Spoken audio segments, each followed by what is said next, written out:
sekolah, maaf, saya sekolah dari kelas 1 SD sampai 1 SMA. Saya sekolah di Katolik. Saya Muslim. Tapi begitu orang tua saya mendidik bagaimana disiplinnya sekolah Katolik waktu itu. Yang jelas, bayarannya setahun cuma bayar 6 bulan. Karena mereka tahu hidup seniman. Itu real, nyata. Saya dulu pernah jadi paduan suara gereja. Itu yang membuat saya bisa nyanyi. Jadi betul-betul saya manfaatin tuh. Saya bergaul dengan, maaf nggak usah dia, saya dulu di Vandit, musuh saya Santa Ursula. Oh iya, itu saya SMP SMA Santa Ursula. Kan kita nyanyi di katedral paduan suara. Yang Muslim ada 4 orang termasuk saya. Artinya begitulah saya mau tahu gimana cara nyanyi. 10 sekolah terbaik di Indonesia itu ternyata sekolah non-muslim selalu masuk 10 besar sekolah terbaik di Indonesia. Kenapa ini bisa terjadi? Mohon maaf ya, saya tidak berada pada agama tertentu. Saya mengatakan fakta dan data yang sebenarnya. Buktinya sekolah non-muslim seperti SMA Katolik Santo Louis I misalnya, SMA BPK 1 Penabur Bandung misalnya, SMA. Tidak ada satupun yang berani berkata, akulah jalan dan kebenaran dan hidup. Hanya Yesus yang berani berkata seperti itu. Ayo kita berpikir, siapa dia? Kenapa hanya dia yang berani berkata seperti itu?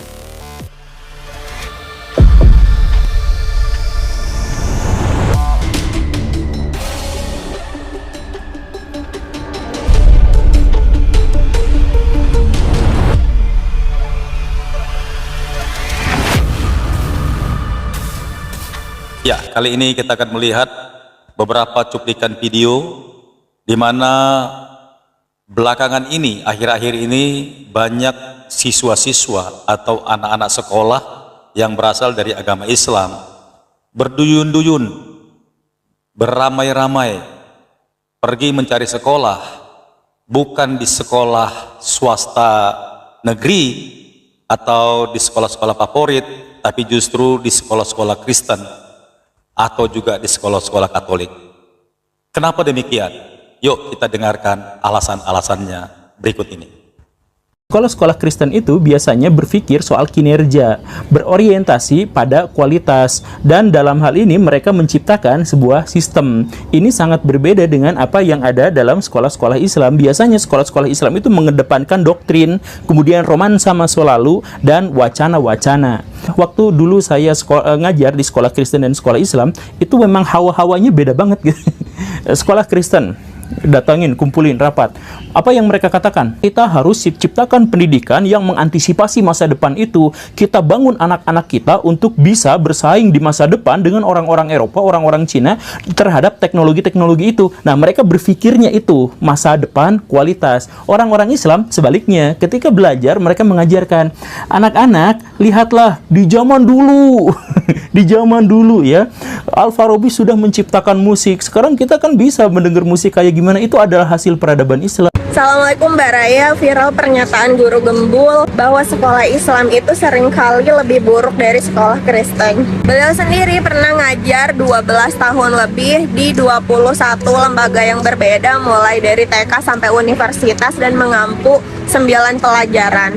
Alasan pertama kenapa sekolah Kristen itu lebih unggul dari sekolah Islam adalah bagaimana mereka berpikir tentang latar belakang kenapa suatu sekolah itu harus didirikan. Menurut sekolah Kristen ada 2 alasan. Pertama adalah mencerdaskan bangsa dan mencetak kader-kader yang baik. Makanya harus ada persiapan yang sangat matang, mulai dari sistemnya, keuangannya, donasinya, guru dan stafnya juga harus berkualitas. Nah, tujuan yang kedua adalah bisnis. Kenapa bisnis? Supaya sekolahnya bisa bertahan mandiri secara finansial dan nggak bergantung ke pemerintah. Sementara katanya kalau sekolah Islam pikirannya lebih ke jangka pendek aja gitu. Jadi kayak ya udahlah, kita curiah aja dulu sekolahnya, asalkan dengan niat, dengan ikhlas, pasti nanti sama Allah dikasih jalan, pasti ada rezekinya. Itu juga kalau ada guru yang ngelamar dari awal tuh udah diomongin soal bab keikhlasan. Ibu yang ikhlas aja ngajar, ini kan amal jariah, jangan dulu money oriented, walaupun gaji seadanya, yang penting ada tabungan nanti di akhirat.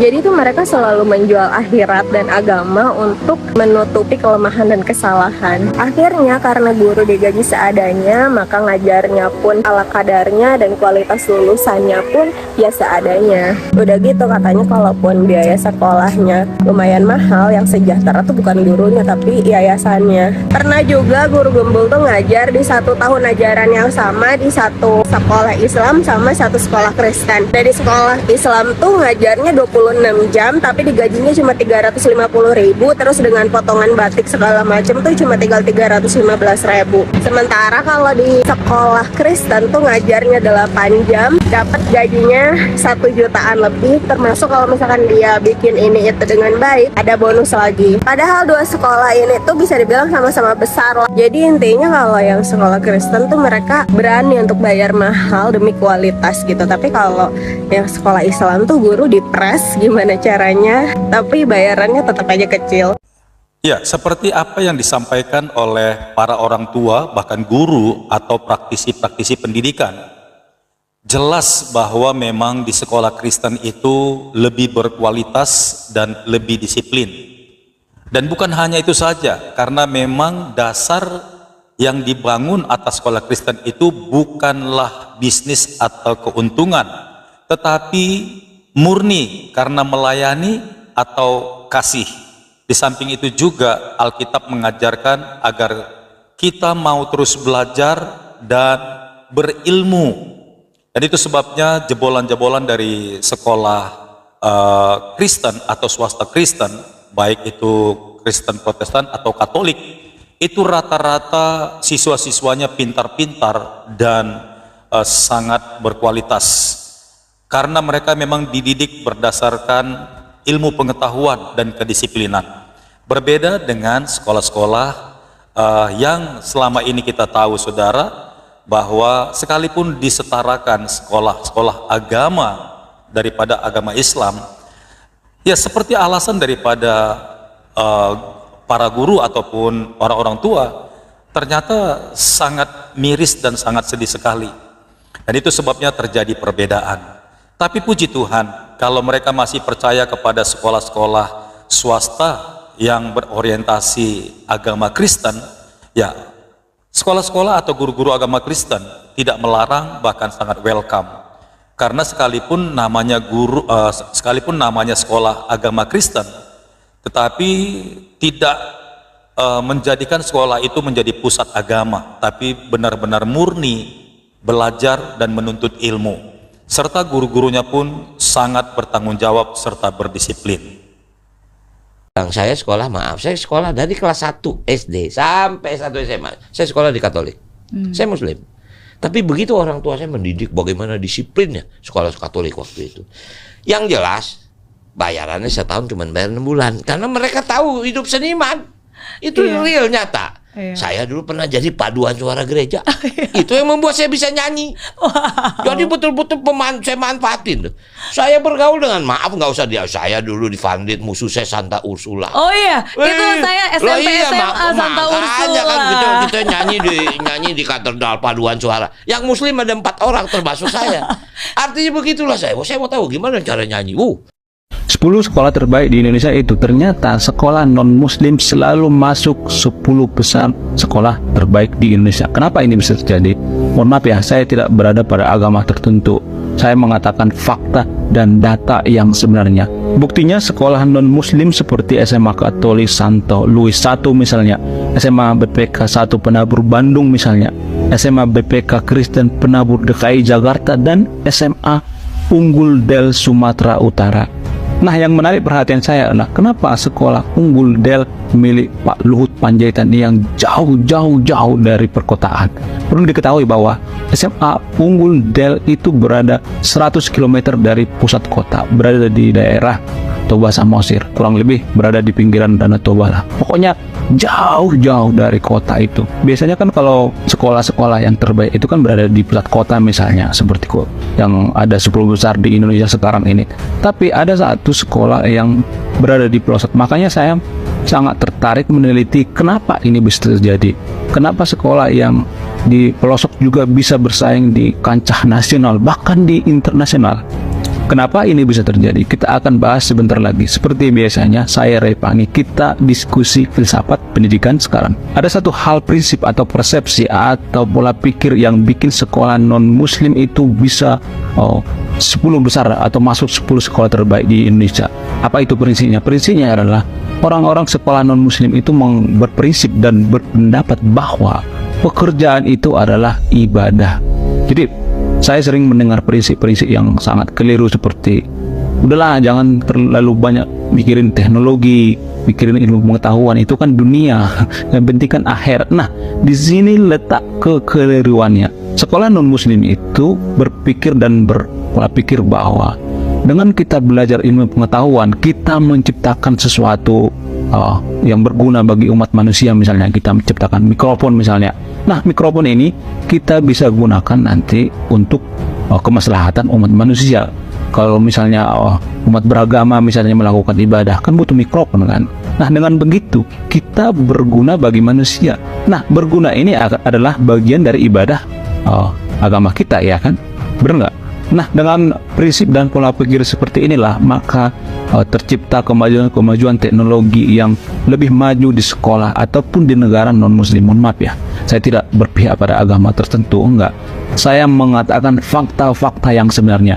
Justru karena saya mengatakan seperti ini, biar kita lebih aware atau biar kita lebih sadar diri gitu, biar kita nggak tertinggal daripada negara lain.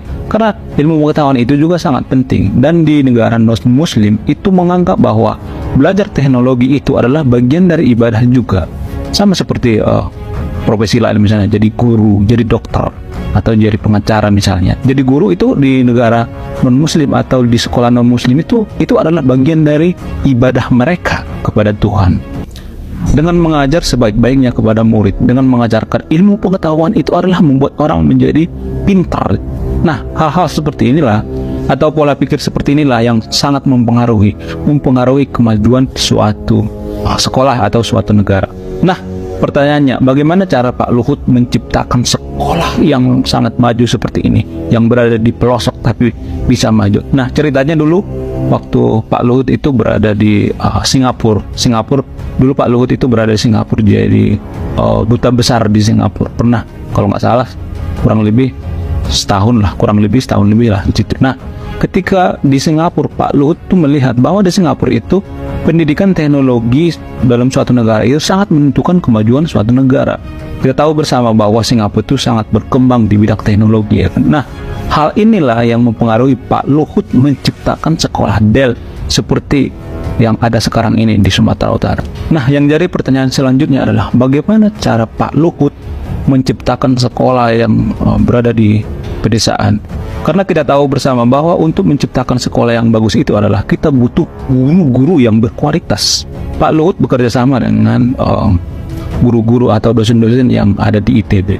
Sebenarnya sekolah Dell unggul ini bukan cuma sekolah SMA, akan tetapi sekolah ini juga universitas, ada SMP-nya juga, ada TK-nya juga, ada SD-nya juga. Pokoknya dari bawah sampai ke universitas. Jadi kita tahu bersama bahwa untuk menciptakan sekolah yang bagus itu adalah tidak perlu terlalu sistemnya yang wow, enggak, karena yang menjalankan sistem itu adalah guru.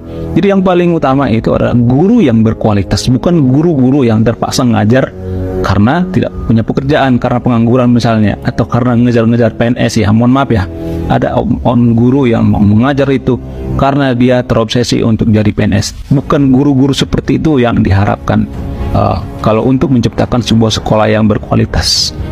Iya, demikianlah video yang Pastor Daud upload. Kiranya video ini boleh menjadi berkat bagi kita semuanya. Terima kasih banyak buat kesediaan saudara sudah menyaksikan video ini. Sampai jumpa di video berikutnya. Tuhan Yesus memberkati. Shalom.